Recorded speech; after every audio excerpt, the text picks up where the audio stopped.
ख्याति प्राप्त संस्था आस्था साहित्य मंच धनपुरी के बैनर तले स्वर्गीय कैलाशपति शर्मा की पुण्य स्मृति में आज अखिल भारतीय कवि सम्मेलन का भव्य आयोजन शहडोल के धनपुरी स्थित विवेकानंद रंगमंच स्थल में देश के जाने माने कवियों द्वारा किया जाएगा, जहां पर देश के जाने माने कवि काव्य रस की वर्षा कर काव्य रसिक श्रोताओं को भरपूर आनंदित करेंगे।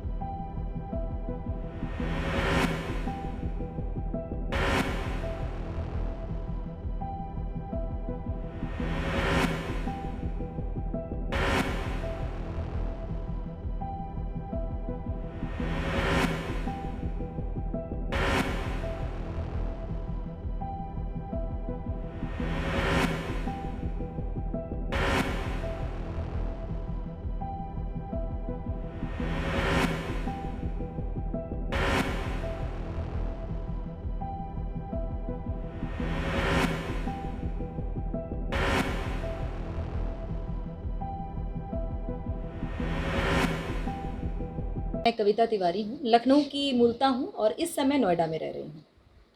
वीर रस लिखती हूँ, वीर रस जीती हूँ और देश के बारे में सोचती हूँ और देश के बारे में ही लिखती हूँ। आपका कोई प्रश्न हो तो आप पूछ सकते हैं। जैसा कि मुझे ऐसा महसूस हो रहा है कि आप बहुत कम उम्र में एक कवित्री कमात चुन ली हैं, तो ऐसा क्या आपके मन में आया?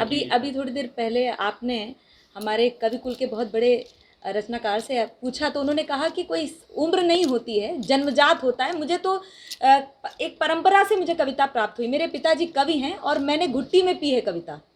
मैंने आंखें खोली हैं तो और लोरियों में कविता ही सुनी है। और मैं शायद जब बच्चा पहली बार घर से निकाला जाता है, उसको धूप सूर्य देवता के दर्शन कराए जाते हैं, उसके बाद से ही मैंने कवि सम्मेलन सुनना प्रारंभ कर दिया था।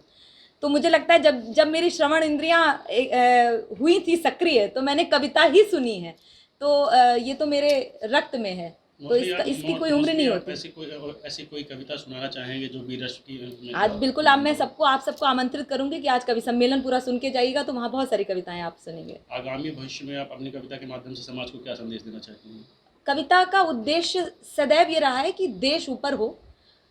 जैसा कि कहा, जाति पंथ भाषा इन सब से ऊपर देश को रखें। अपनी पार्टियों की विचारधाराओं से उठकर देश को रखना है। बस यही हमारी विचारधारा यही है कि जो युवा पीढ़ी है, जिसको हम कहीं ना कहीं हम कहते हैं कि शायद पथभ्रष्ट हो रही है, उसको राह दिखाने का काम करती है कविता। और शासन प्रशासन इसका मार्ग प्रशस्त करने का कार्य भी कविता करती है। वॉइस ऑफ राइट्स के लिए शहडोल से अनिल लहंगीर की रिपोर्ट।